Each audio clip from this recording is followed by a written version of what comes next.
जाते हैं जिसकी वजह से हम कह सकते हैं कि हम कामयाब नहीं है दुनिया में, ज़लील और रुसवा हो रहे हैं। तो ये प्रोफ़ेशनल लाइफ़ में भी हो सकते हैं, ये यूनिवर्सिटी में भी हो सकते हैं। अस्सलाम वालेकुम। अच्छा, आज बात करेंगे हम कॉमन प्रॉब्लम्स जो कि पाकिस्तानी लोगों में हैं, जो कि मैंने ऑब्ज़र्व किया था। बहुत सी चीज़ें भी हैं जो मैंने ऑब्ज़र्व किया है कि जो मसले हमारे अंदर पाए जाते हैं जिसकी वजह से अ, हम कह सकते हैं कि हम कामयाब नहीं है दुनिया में, ज़लील और रुसवा हो रहे हैं। तो ये प्रोफेशनल लाइफ में भी हो सकते हैं, ये यूनिवर्सिटी में भी हो सकते हैं, और ये एक सोशली भी हर तरह के उसमें भी है। सबसे पहली चीज़ जो मैंने देखा है कि जिस चीज़ की वजह से हम सबसे ज़्यादा नाकाम है वो है कि हम अपने वादों के पाबंद नहीं हैं। वादा करते हैं एक बंदे से कोई भी और उसको पाबंदी नहीं करते। किसी के साथ हमने कहा कि हम ऐसा करेंगे, मैं इस टाइम तक ये कर लूँगा या मैं ये करूँगा, और फिर वो करते ही नहीं है। बड़ी सिंपल सी मिसाल है, आपने एक बंदे से ने कहा कि सर ठीक है, मैं आपको इस टाइम पे कॉल करूँगा, आपसे बात करूँगा। अब आपने वादा उसके साथ कर लिया, वो बंदा इंतज़ार कर रहा है, आधा घंटा इंतज़ार कर रहा है, वो इंतज़ार ही कर रहा है, आपको कोई इसके फ़िक्र ही नहीं है, ख़्याल ही नहीं।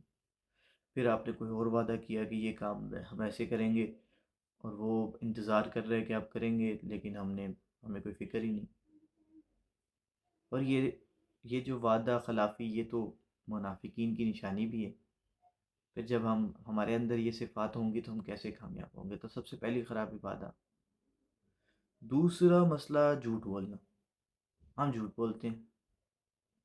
मुझे पता है एक तो वादा है ना, मैंने वादा किया कि मैं आपको 10 बजे मिलूँगा, और मैं मिला नहीं।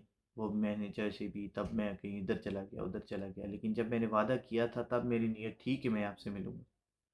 एक है कि झूठ बोलना, मैंने पता है कि मैंने आपसे 10 बजे नहीं मिलना, लेकिन आपको दूँगा कि मैं आपसे 10 बजे फ़लानी जगह पे मिलूँगा। झूठ।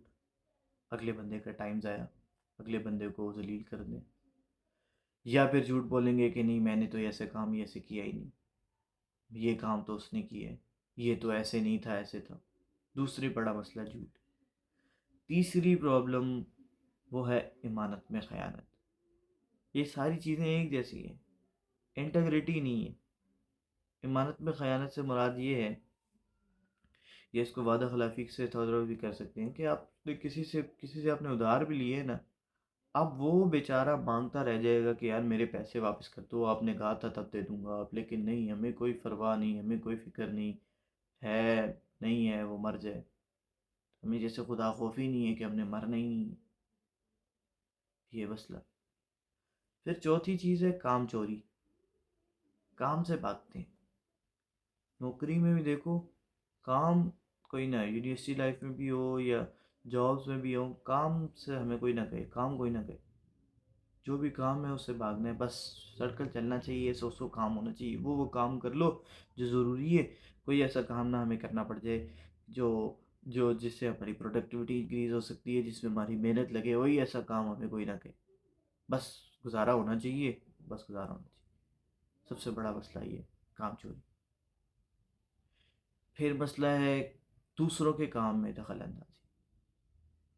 दूसरा क्या कर रहा है, वो क्या कर रहा है, उसका क्या मसला है, इधर जाऊंगा उधर जाऊंगा, इसने ये कर दिया, उसने वो कर दिया, अपनी फिक्र ही कोई नहीं है, मैं क्या कर रहा हूँ, मैं कर रहा हूँ कि नहीं कर रहा, मैं अपना काम सही कर रहा हूँ या नहीं कर रहा। बस यही कि वो क्या कर रहा है, वो उसका ये क्या मसला है, उसका ये चीज़ है। ये यानी कि जो जो मैंने अभी बताई मसले, ये हमारे ऐसे मसले हैं कि जिसकी वजह से हमारे ग्रोथ क्या होगी। जिस कम्युनिटी में इस तरह के मसले होंगे, अब जब इस तरह के मसले हैं तो ट्रस्ट भी ख़त्म हो गया, क्या ट्रस्ट करेंगे आप किसी। प्रोडक्टिविटी भी ख़त्म होगी क्योंकि काम तो हमने करना ही नहीं है, सुस्त काहिल प्रोक्रास्टिनेशन ही करते रहनी है, बस काम जो है सो जो काम सर पे पड़ गया वो कर लिया, जो काम अभी है ठीक है देखेंगे जब आएगा तब करेंगे। इम्प्रूवमेंट या क्रिएटिविटी या सजेशंस या वो कहाँ से आएंगी, वो तो नहीं आएंगी। तो ये बहुत बड़ा। फिर ये जो सारे चीज़ें मैंने बताई, इसका सबसे बड़ा नुकसान क्या है, ट्रस्ट ही नहीं कर सकते आप किसी पे, क्या ट्रस्ट करेगी। वादा खिलाफ़ी करता है, झूठ बोलते हैं। पैसों के मामलात में तो इतने गंदे हैं कि पैसों के मामलात किया और उसके बाद भूल जाओ बस। तो क्या आप कोई बंदा किसी के साथ ट्रस्ट करेगा? क्या बंदा किसी के साथ इन्वेस्ट करेगा? धोखेबाजी में हम नंबर 1 पे आ गए। धोखा दो, ऐसे ऐसे स्कैम है जो सोच भी नहीं सकता बंदा। अभी रिसेंटली मैं एक टूर पे गया, और वहाँ पे एक बंदे ने बताया, उसने शेयर किया कि एक पार्टी ने मेरे से, ये टूर ऑर्गेनाइज़र ने, उन्होंने मेरे से 20,000 रुपये एडवांस लिया और गायब हो गए। अब सोचें ये क्या है। वो 20,000 रुपये तो ख़त्म हो ही जानी है एक दिन, लेकिन जहन्नुम की आग ख़त्म नहीं होनी। लेकिन अब सोचें फिर क्या इंटरेस्ट है छोटी छोटी चीज़ों पे ऐसे ही धोखा देना। ऐसे ये चीज़ें इतनी आम हो गई हैं तो फिर क्या काम होगा। तो मैं ये समझता हूँ कि पाकिस्तानी माशरे के सबसे बड़े मसले, मसाइल और भी बहुत से हैं, जो कुछ चंद मैंने आपके सामने पेश किए हैं। आपकी नज़र में जो मसले मसाइल हैं वो ज़रूर आप कमेंट बॉक्स में शेयर करें, और ये भी शेयर करें कि हम इन मसलों से कैसे निकलें। अस्सलाम वालेकुम।